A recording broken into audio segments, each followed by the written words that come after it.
విజయ్ ప్రసాద్ రెడ్డి గారు ఉన్నారు. ముందుగా వెల్కమ్ ఇద్దాం. నమస్తే అండి. నమస్తే. జై శ్రీరామ్. జై శ్రీరామ్. జై శ్రీరామ్.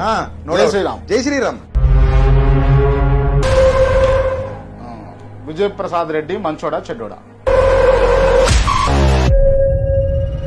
అట్లనే కృష్ణానదిలో ఉన్నటువంటి మీలాంటి పాస్టర్ మాలంట రైట్. బైబిల్ గొప్పదా, ఖురాన్ గొప్పదా, భగవద్గీత గొప్పదా అంటే విజయ్ ప్రసాద్ రెడ్డి మీ నాన్నగారు గొప్పోడా మా నాన్నగారు గొప్పోడా అంటే మీరేం చెప్తారు? నటిస్తురా? ఎవరు నేనా? నేను సినిమా యాక్టర్నా నటించడా? అంటే అంటే చూడడానికి కూడా తెల్లగా తెల్ల ఉంటే నటిస్తారా? స్మార్ట్ గా నటించడానికి ఏం కావాలి భయ్యా? నటించే పని అసలు ఓపెన్ అంతా. ఒక హిందూ మతం వల్లే భారతదేశం డెవలప్ అయిందంటే ఒప్పుకుంటారా? నేనైతే ఒప్పుకోను.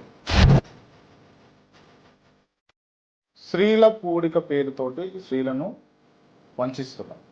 కరుణాకర్ వీడియో మీ ఇద్దరు మాట్లాడింది చూశాను, నాకు బాధేసింది.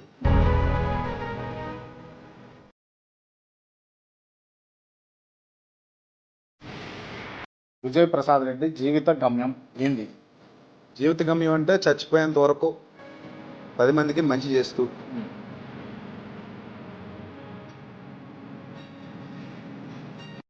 గల్లీలకు వచ్చి మైక్ సెట్లతో మత ప్రచారం చేసేటటువంటి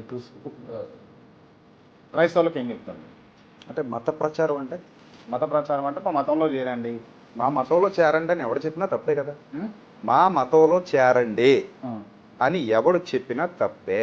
క్రిస్టియన్స్ చెప్పినా, హిందువులు చెప్పినా తప్పే, క్రిస్టియన్లు చెప్పినా తప్పే. క్రిస్టియన్లు చెప్పినా 100 సార్లు మీరు అడిగినా అదే ఆన్సర్ చెప్తా. క్రిస్టియన్లు మా చెప్పినా మతంలో చేరండి అని ఎవడు చెప్పినా తప్పే.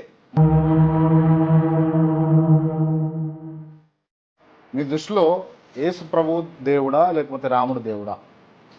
అసలు ఆ క్వశ్చన్ అడగకూడదు. నేను అడుగుతా, తప్పది. మీరు చెప్పండి. అలా కాదు.